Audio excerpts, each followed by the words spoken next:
we're here to help. My hair smells like burnt mushrooms. I'll lick your teeth if you want. How does one turn on a wand?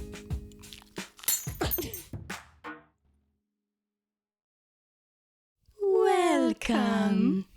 I'm Kat. I'm Hunter. And we are your Fairy Gaymothers Sorta. Now, Kat, for the audience, please tell us what a fairy gay mother is. A fairy gay mother is someone or something that is trying to make the world a better place, whether that be by putting incredible art into the world, by being very strongly involved in activism, by being extremely off-putting, and they're doing it in a positive, queer way. And that can be queer as in weird, or queer as in just different than you would think. That was a perfect explanation, Thank actually. you. But to give the audience a clearer view of what a fairy gay mother is, we'd like to highlight the fairy gay mother of the week. Yes. And as this is your passion, I would like you to reveal it. Okay. So not only for this week, but really for this lifetime, the fairy gay mother we would like to acknowledge and really get on our knees and bow down in front of is Cynthia Erivo, GQ's Man of the Year, Woman of My Heart, overall goddess. Yeah.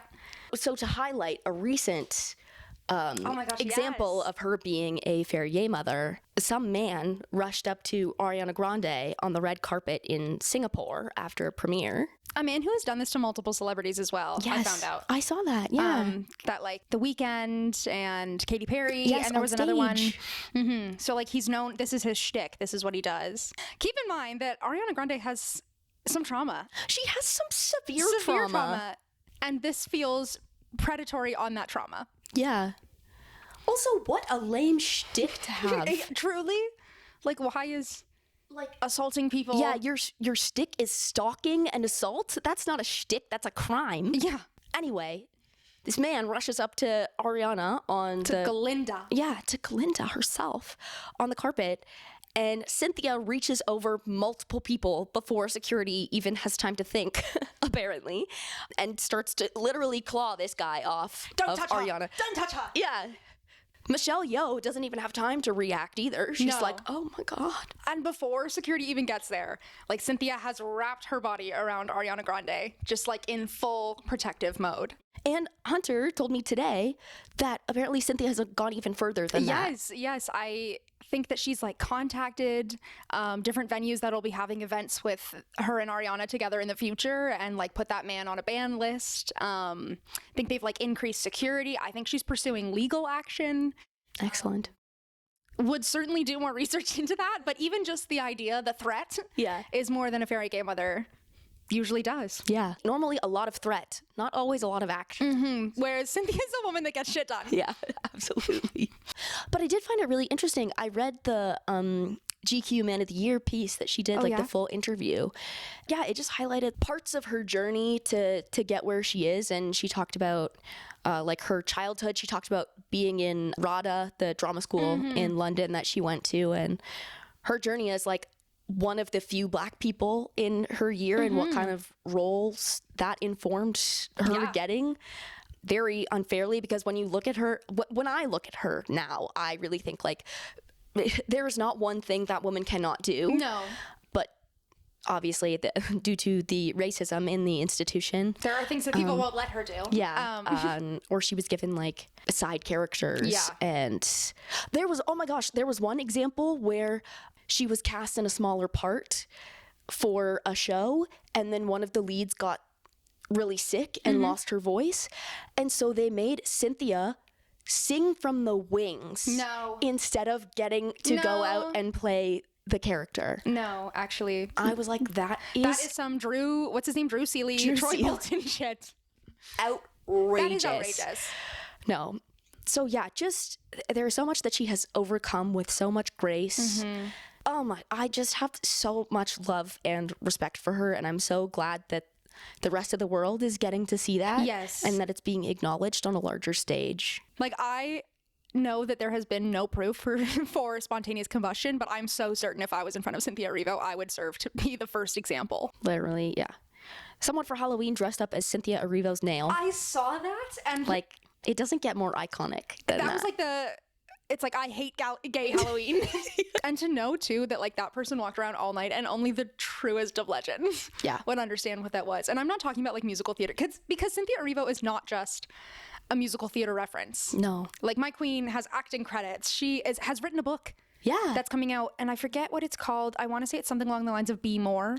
Like, it has to do with being told, like, you're too much. And I really hope it comes out in audiobook, because I would love to listen to her voice for at least 6 hours straight. If not more. If not more, no, that's the minimum. Yeah. So,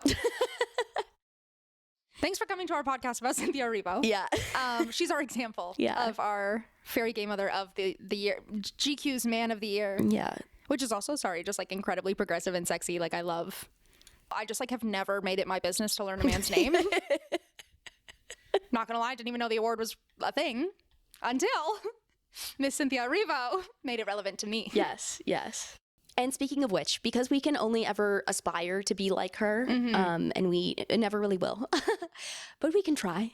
There are certain lessons that we have decided that we need to learn, and so we are sharing these with you as well, so that you can hope to learn what it means to become a fairy gay mother, because it's something that we made up, so we decide what it is. So, Hunter, what's our lesson for this week? Know thy desires. Yes. Which sounds more individualized than what it is. This is a group project. Yeah. This is a community lesson. Yeah, why don't you give us a brief snapshot of what that means? Yeah, so listen, we know that the dating scene in general right now is pretty bleak for all of us, but there's been a really interesting conversation that was sparked recently by Chanté Joseph's article, Is it boyfriend? Is it embarrassing to have a boyfriend now? And we talked about this with friends. We've been talking about it with each other. And we think that there are some like really cool cultural shifts that are happening right now that we want to talk about, like for heterosexual people, for the straights, for the gays, for everyone. And at its core, I think it's about examining desires culturally and then coming together to mobilize, conversate, and demand better for all relationships. Very well put. Yeah. But before we get into that, let's hold our horses here. Rome wasn't built in a day. No. Yeah, the roads in Rome are notoriously bumpy. And so we like to talk about our bumps in the road as well. And we do this with our Crash Bit Bang segment, where we talk about our most recent crash outs, our bits or things we can't stop saying, and our bangs, some things we're obsessed with. This week, personally, I'm spicing it up a little bit. Oh, okay. I have a big surprise. Whoa. And I'm rolling them all into one. There's this TikToker. Okay. He may be on other things as well. I know him from TikTok. Okay. His username is Jake_amazing. Okay. And I don't think I know him. he sings songs. He composes little songs. Is he the one that's like, the Louvre? Like, is that your crush thing? Oh my God, sorry. It's Spoiler okay. alert. No, it's okay. Because it wasn't just one TikTok. I don't know if you've seen I've seen a them few, all. but like months after they came out on Instagram Reels. Yeah. So, well, the Louvre wasn't robbed that long ago. So No, I've seen that one, but I just like I know he has a portfolio. There was multiple on the Louvre being robbed. And I have been so obsessed with it that I'm going to do something outrageous. I hope you're going to perform. I'm going to perform the song. Thank God. I knew it was set up there for a reason. It's usually on the other side of the room. And I was like, okay, redecorating. Carry on, tampon. I don't know what. I really don't know what the menstrual product shout out is that's happening right now, but I love that she learned it on the piano. Yes, I would like to preface this by saying I don't play the piano. I don't play the piano at all. I really need to lock in. Do you want me to not look at you? Like, No. would that help? No. Okay. No. I think it's better that you do. Okay. Okay, ready? The password to the Louvre was Louvre, like who is getting the guillotine? Makes sense, those dudes could rob the Louvre, cause the cybersecurity's obscene. Hack me, crack me, Louvre me, Wi-Fi, guess me, press me. Liberté, égalité, stupidity. We need more heist, we need more spice, we need more words, we need more past. Don't gaff out jewels, don't gaff out rules, don't gaff out those things. Hack me, crack me, Louvre me, Wi-Fi.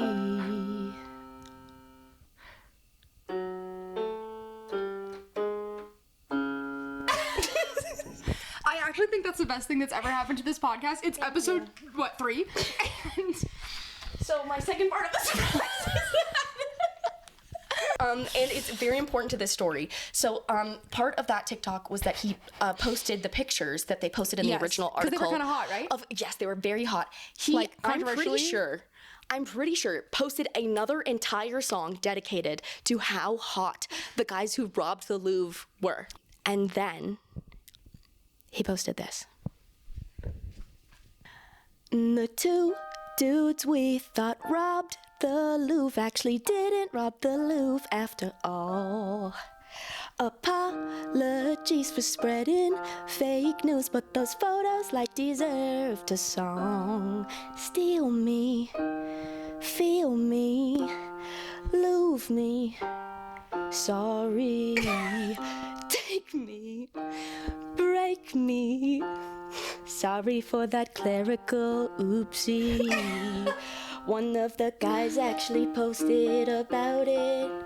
He said I never had a song written. He said I never had a song written about me. And the other guy passed a few years ago tragically. Tragically. I'm sending love to his community. Hack me, nope. Steal me, feel me, Louvre me, sorry, thank thee for holding me accountably tonight. I'm about to shit my pants. Just honestly, we don't even need to add in the applause sound, because if people aren't applauding, Katrina, that might be the best thing you've ever done. And we fully traveled around together for 9 months. Now my crash thing is like stupid and bad. No, it's perfect and apt. Okay, my crash was that I went to the Sabrina Carpenter concert on Monday. Honestly, the whole day was just a crash out. Like, the outfit didn't arrive in time, so I had to sans insurance, take my friend's car, drive alone back to my house. Mom, hope you're loving this story. If it's happened 2 weeks prior to when you're finding out, I can't get in trouble. That's my rule. That's the statute of limitations. That's what I'm saying. Like 2 weeks. Statute? I think it's statute, but statute of limitations. But I wasn't That's a statute of limitations. But I wasn't gonna correct her. Anyways, the Sabrina Carpenter concert was a mess, but I digress. We got there, and I went to her emails I can't send to her 2 years ago. And someone was wearing a full-on Santa suit, and she was like, it was May, and she was like, I don't get this. And he was like, I want you to sing the holiday remix version of Nonsense. And she was like, literally, you're insane. And then we were all cheering so loudly, being like, no, please grace us with the holiday remix. Anyways, she started off being like, it's the holiday remix. And we all started going like, what? And then she continued to sing the regular song, so I felt betrayed. But I thought, you know what? It's November, and it was snowing on the day that I had the day that I went this year. So I was like, oh my gosh, like maybe we're gonna get it. And I was so confident that we were. So in the car, I was like, hey guys, if she plays holiday remix, like I'm gonna quit my job. And then she didn't. Spoiler. Not even a little, didn't acknowledge it. No one wore a Santa suit. It was actually devastating. I was really disappointed. And at the end, one of our friends turns to me and is like, so I guess you're gonna keep working. And I was like, what if I still quit? If she plays espresso, I'll quit. I'll quit my job. Yeah. Anyway, so I was just crashing out over the fact that she doesn't want me to quit my job. I don't really get it. What if the holiday remix was espresso all along? What are you drinking on Christmas Eve? Espresso. Espresso martinis. You know what? Props to her for single-handedly stopping people from saying espresso. truly, Like, what a service she has done. Service she has in honor done. of Italians everywhere. What, so she can sing about Italians but not Santa Claus? Both are mythical. I'm confused. My bit, this is an old bit actually, but we cut the episode, so it's now a new bit for you. And it's just that anytime I do something wrong or make a mistake and someone throws it back into my face, I love saying, that was the old me.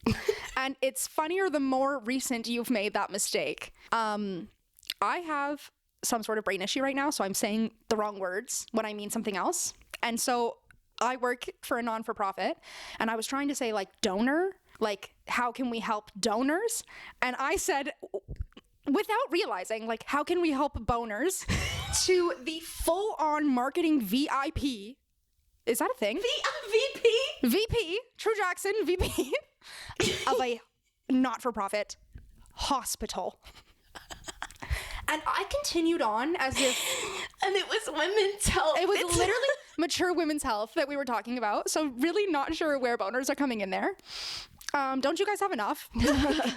Yeah. You're being greedy and you know it. But the bit is that when someone threw it back in my face, not 20 minutes later, I was like, that was the old me. Like, because I'm constantly growing and evolving and changing. yeah. You literally, like, they were like, you literally just said to me, Hunter, that you thought it was funny. That was the old me. The new me realizes that that was unprofessional. Yeah. All the cells in my body are new, okay? I have regenerated. And I think that we should keep carrying that bit forward. Yeah, that's a good one. And then my bang was just, and this might not even be real, I just saw it on social media, but I saw a New York Times article that came out on December 8th, 1903. And it said, man won't fly for 1,000,000 years. To build a flying machine that would require the combined and continuous efforts of mathematicians and mechanics for 1 million to 10 million years. So we're saying that we can't fly. The Wright brothers had the first flight December 17th, 1903. So not 9 days later did the first flight happen. Right after the New York Times, a very reputable source, said that it won't happen for 10 million years. And I just thought that was incredible. Like, out of spite, I hope that's when they were like, guys, let's step up this, let's step it up. Yeah. Also, I feel like that's a great metaphor.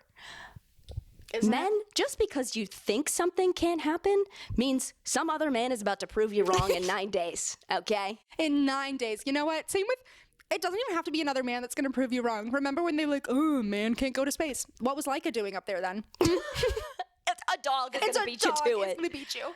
Rest in peace, Laika. Rest in peace, Laika. I think about you daily. All the time. I will remember you. Anyway, that was it. That's all I have. It's incredible. No, those are kind of disorganized, but I was really thrown from the Louvre me.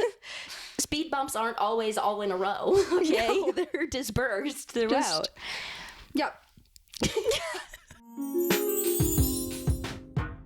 All right. Okay, let's get into the lesson. The lesson. She can't stop singing. Sorry.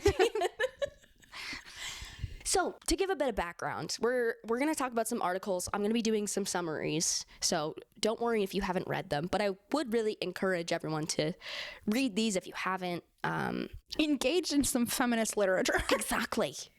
But to give some background as to why we were interested in it, I was seeing all over the place. I saw Chanté Joseph's TikTok. I saw a bunch of other posts on social media talking about the article that she published in British Vogue originally, and then I think it was also later published in the American version of Vogue.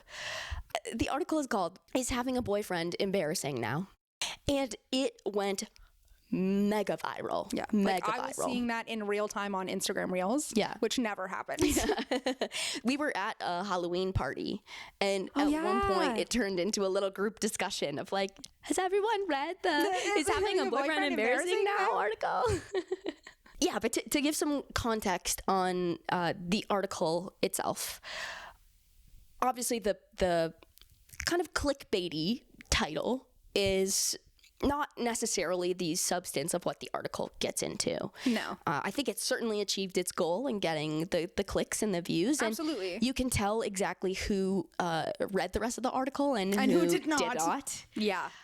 But essentially, Chanté Joseph proposes 3 points as to why straight women may be embarrassed about having a boyfriend, and interviews some women to see what those reasons are. So the three kind of main takeaways are that one, it's cringe to post boyfriend content because it feeds into the idea that being in a heterosexual relationship is what gives you value as a woman. The second is that it comes off as boastful, you know, with the dating scene being as awful as it is right now, that to show off that you have found a good one is kind of bragging a little bit.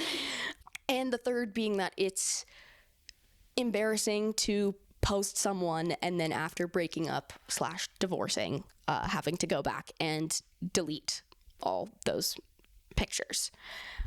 So it was very interesting as queer women reading this article, because objectively, yeah, you can point to all of those things and say, like, sure, those are embarrassing.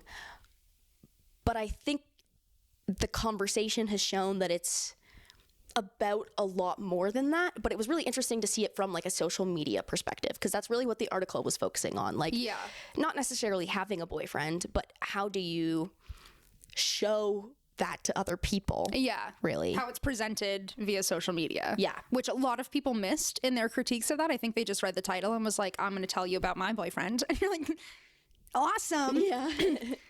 Whereas we tried to dig a little deeper and fully read that article and do external research to try and wrap our minds around it. Yeah. In a more holistic way. Yeah. Because I think like the more we dug into it, the more we saw like it's not a yes or no answer, and that's, I'm positive, exactly why the question was asked and why people have... It's the point of the article. Exactly. And the more we dug into it, the more we were like, wow, this is not just an issue that affects cis straight women. Like, it is a much broader discussion that we think highlights that people need to get in touch with their desires in their romantic relationships a little bit more. So one of the things that we kind of took away and discussed after our first reading was that Chanté's not saying that relationships in and of themselves are embarrassing. Kind of the takeaway was that losing oneself in a relationship is. Which is not necessarily a comment on that first couple months of the honeymoon phase. Like, everybody understands what it's like to be in that relationship bubble. It's more so like the long-term alterations to your personality, your desires, your dreams to kind of fit or to make sure that your path is congruent with your boyfriend's. Most of the quotes pulled for the article were pulled from someone who does social media for a living, who like creates content for a living, and introduced a relationship into their previously existing content and then started to focus the content on that. Not so much like, oh, my cousin just posted a photo of her boyfriend, that's so embarrassing. Yeah. It was more so like the reactions from people who followed that creator for a specific niche, whatever their niche is, and then found that their content was changing in a way that they didn't want to follow along with, which happens often when someone's content changes. However, I think recently, and that's what Chanté Joseph was trying to say, is that it's been a cultural shift where typically people usually attributed having a boyfriend to social capital. And now we are veering away from that sometimes. Yeah. At one point, too, she emphasizes that, like, where being single was once a cautionary tale, it's now something desirable. And I think that's a really interesting take. I don't know if that's fully true for everyone yet, or at least I don't know that I've seen that fully realized. But I do think, as you said, and as she said, that there is a shift towards that. There's certainly a shift away from the like lonely spinstress who's going to die alone with her cats because you don't have a boyfriend at 29. Like, I think too, I didn't quite... Like, there are a couple quotes within the article that I was like, I don't know if I would go that far. That feels like a generalization. But saying that, like, singleness is now coveted, I don't necessarily think that it's singleness. I think people are interested in content from women who are doing things that they're passionate about, like seeing people explore different things, try out new things. Like, it's very interesting, even if you don't necessarily care about the topic, it's very interesting to watch people light up about something that they care about. And so I think when you're single, you like ultimately have more freedom to do that because you ultimately have more time and you can pour your energy into different things. And so I feel like saying like being single is coveted, like, is it the single part, or are you just like coveting the idea of pouring your energy into other outlets as well? Which I think partly, like, there's an undeniable connection for specifically, I think, heterosexual women. Absolutely. Because usually the patriarchy demands you to give up certain things in order to accommodate having a boyfriend, a husband, Totally. whatever it may be. But I certainly agree that, like, I think it's kind of the side effects of being single. That's what Yes. people are really admiring. One of the other things that we talked about, and we weren't even really sure how to get into it, was the, you know, posting of a boyfriend or a husband, and then after a divorce or a breakup, having to delete those pictures and feeling embarrassed by that, because, like, even like having girlfriends, you have the same thing, or a very similar thing anyway. We preach that embarrassment is a non-productive emotion and something that, like, we think people should work on getting over, like getting over cringe, getting over embarrassment. So I kind of asked you the question, like, as people who try to preach that, like, do we have anything to say about posting a partner and then feeling embarrassed? I personally don't find it embarrassing. I can understand, like we discussed earlier, I understand the self-consciousness of feeling like you're announcing to people that you've broken up, or that you've like invited them into this space with your relationship, and now by deleting, you're like evidently showing them that the relationship is no more.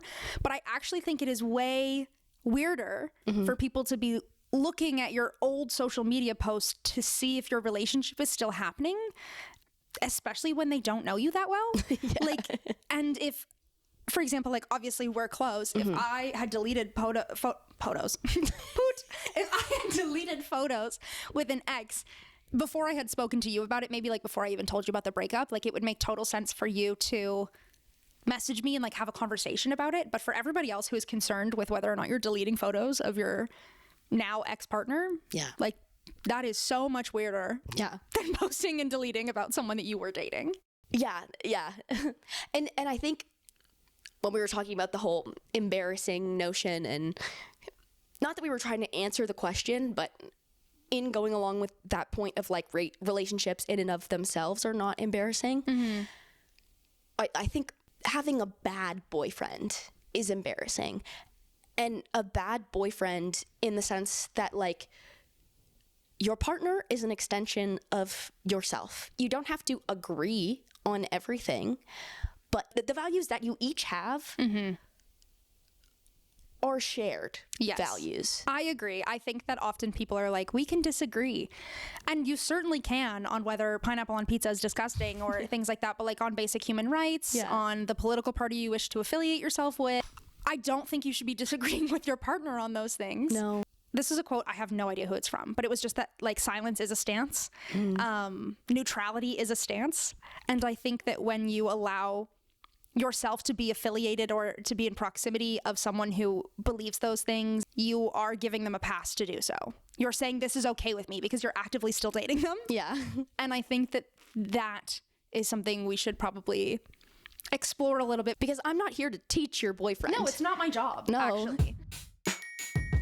But in the acknowledgement that we would hope that women realize that their boyfriends are an extension of them, we also recognize the state of men right now is tough to deal with. There's much to be desired. Much to be desired. And there is a quick call out to something called heterofatalism in Chanté's article, which has its roots in heteropessimism, which is a term that was coined in 2019 by Asa Seresin, And I wanted to do some research on heteropessimism because I'd kind of seen it thrown around social media, but I didn't really know what that was. So in reading this original article by Asa, who is a queer person, interestingly enough, Rock and roll.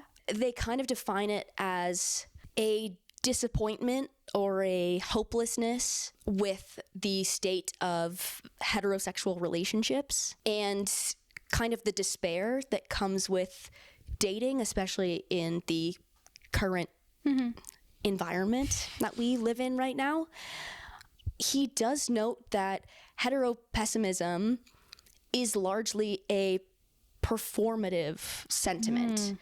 So it's being embarrassed, it's being kind of ashamed, it's being embarrassed for being heterosexual. But as we said, embarrassment is a non-productive emotion. There's no like, well, this is an issue and I want to address it. It's like, this sucks. Jinkies. There's no way of solving this problem, though. Yeah. That's kind of the way that a lot of people are engaging with the term right now. Like, oh, being straight is a prison. Have you been to prison? Yeah. Like, as a notes in the article, like that saying not only connotes like a deep misunderstanding of the systems of incarceration, but also it's like, And trivializes it. yeah, it's like, okay, well, let's talk about what is this prison? What are the walls? Who are the guards? Like let's engage a little further. It doesn't have to be like, again, this sucks. I'm in prison. I'll never get out. Yeah. Sentenced to life. There is no action at the end of being disappointed with the prospect of something. And I completely understand wanting better in romantic relationships as a straight woman. Not that I'm a straight woman. I also think, and Asa points out, that it's extremely limiting in helping heterosexual women figure out what they really want out of a relationship.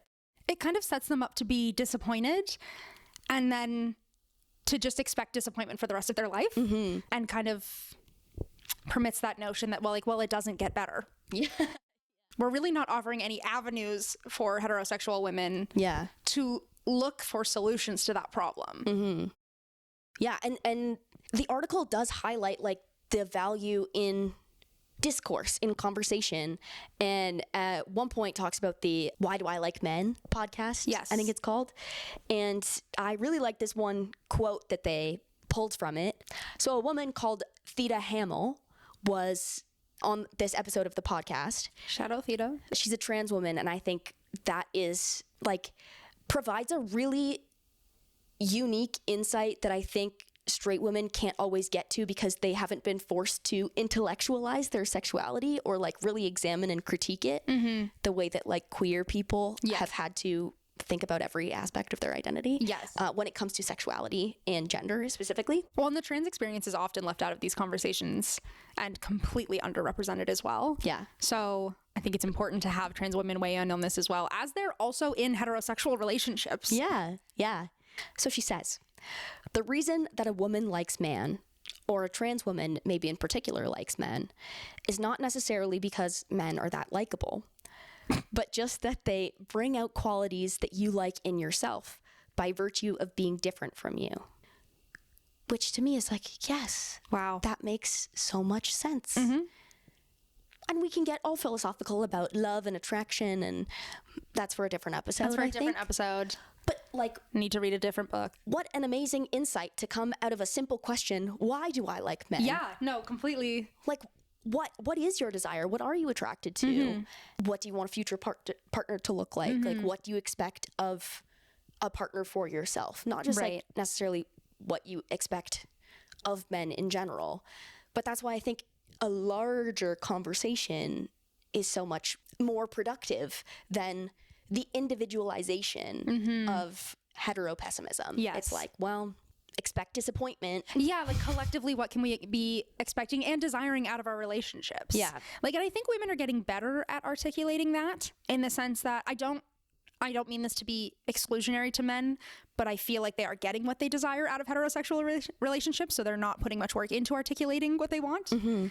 Whereas I think women are getting better in the sense that, while I feel like this has probably been true for a lot of women for a long time, we're now publicly vocalizing that we want to be like cared for, we want to be desired, we want to be known, and that's what's gaining more social capital. Instead of having like a hot boyfriend with a hot face, it's about like, well, look, he showed up for me when I needed him to, or, you know, he got me flowers, he made me feel special, he really stepped up when I needed a partner. That's literally what I was gonna say, is I think that women now desire partnership and men desire possession. And quote that. Somebody write it down. And that disconnect, I think, is where the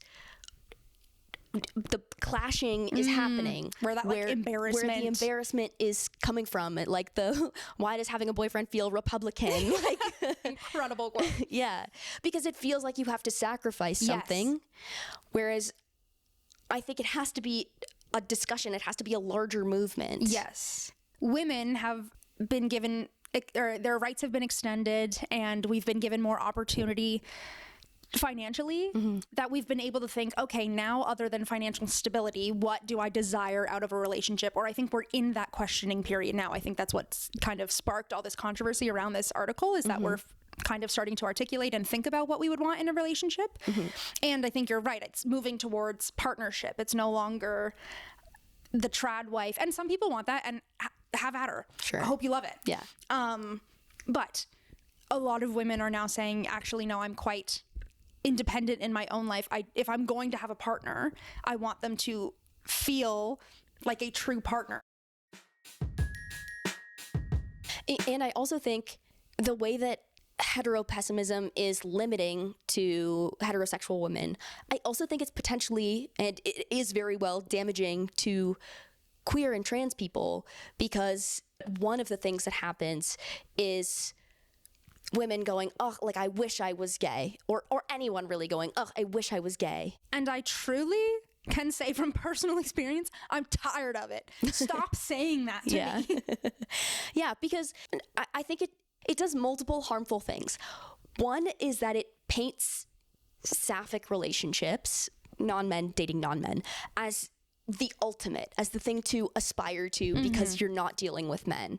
And that means that people in sapphic relationships think, oh, well, I've already got the best there is, and they don't necessarily do the work that everyone needs to do in a relationship. Absolutely. I think that's huge. I think specifically from like personal experience, I've been in a relationship with a woman who, it was not a good relationship. We were not compatible. But I also had a friend who was dating a man who was not putting in the same emotional intimacy that like my partner was at the time. And so anytime I brought up a concern that you just want to talk to your friends about, you want to kind of get their opinions on, it was like, okay, well, think about how my boyfriend like won't even text me happy birthday. And so then I was like, oh my gosh, like I have it so good. Actually, I need to stop having these doubts, or it was almost treated as though like my concerns were invalid. I also think that in addition to limiting queer women's perspective of their own relationships and like doing the emotional work that all relationships require, I also think it limits us from creating a community over shared experience in relationships. The more you try to make it a binary issue, the less productive. Like, even when it comes to the initial question, is having a boyfriend embarrassing now? If you try and answer it as a yes or a no, you miss all the valuable discourse. Absolutely. You miss hearing other people's experiences. You miss engaging with different communities. Like, as lesbians, like, we wouldn't talk about it because we have no desire to have boyfriends. No. But I think the more you engage with it outside of a binary view of like heterosexuality, heteropessimism, yes, it's embarrassing to have a boyfriend. No, it's not embarrassing to have a boyfriend. The more you realize what people should be demanding of a romantic partnership. A second Chanté Joseph article has just dropped as of like 2 days ago. And I think it was so perfect for literally what we were just talking about, Yes. but also adding to the conversation as a whole. So in this second article, Yes. she reflects on how people engaged specifically Yes. with it as it went mega viral and what that reaction says about Absolutely. modern dating. Yes. She had couples like kissing Oh my sending, goodness. and sending videos to her being like, no way, I'm not embarrassed. Like, And she responded to that being like, okay, great for you, but that completely ignores that we're in the middle of a cultural shift. yes. That answering yes or no That completely disregards the entire point of the article. there's a specific quote that I thought was really funny in addressing that. It was just that people insisted that having a boyfriend had the potential to be embarrassing only when a man doesn't meet certain criteria or isn't good to you. Whether that's true or not is irrelevant. The need to identify exceptions is one way of evading conversation about meaningful change within heterosexual dynamics and the mess of modern dating. But it can't be all men, and somehow it's not your man. That is delusional. And listen, sometimes you have to be delusional, but this No, is not one of those this times. is not one of those times. And I also think that you can recognize that there is a problem within dating without specifically taking it personal to your relationship. Mm-hmm. Like, I think a lot of people missed the point of the article because they were like, well, my boyfriend is not embarrassing. Happy for you, queen. Yeah. It's not what I asked. No, it's that, like, I think ultimately there's a shift right now that's happening between what men generally want out of relationships with women and what women want out of relationships with men. And the men who responded to this article Oh my goodness. hated it. They sent her death threats. They wished future abusive relationships on her. Yeah. They told her exactly how they would kill her. Yeah. Just like absolutely horrible responses to this. Yeah. And I will give her absolute props for her response to that. Like, she had said that she quickly realized that they likely saw the article as a threat to a system which had historically favored them. Mm-hmm. And there was a quote from another article that you read. I cannot remember the... I wrote it down because hit me with it. It was from the heteropessimism article, and it was citing Lauren Berlant, I believe, in 2019 lecture at Duke. When privilege unravels, it goes out kicking and screaming, and people lose confidence in how to be together, how to read each other, and incompetent about even their own desire. And doesn't that sum it up? Yeah. Truly, first of all, I think that's like a very well-written way of describing this overall dilemma. But also Chanté Joseph's like analysis of these male responses is just a perfect example of that privilege screaming and kicking as people are trying to kind of peel it back a bit and look a little bit deeper into it. Mm-hmm. But I was actually really surprised by the amount of women who were equally as angry about this article.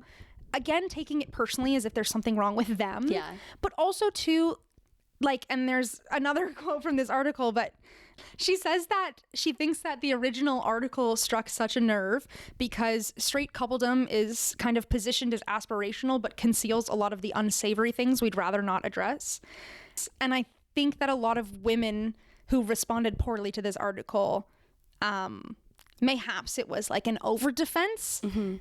And I'm sure that women already feel defensive of their relationships with men in certain environments. But it's okay to say, like, I love this man, I love our relationship, but these are things that I desire out of a relationship that I'm not getting. And then that's work that you and your partner put in together. Yeah. Whereas, and there's also, it's okay to point out, like, hey, this is a dynamic in our relationship that I believe is encouraged by the patriarchy, by misogyny, that I would like to change in our dynamic. That doesn't mean that you necessarily have a bad boyfriend or that I'm judging you.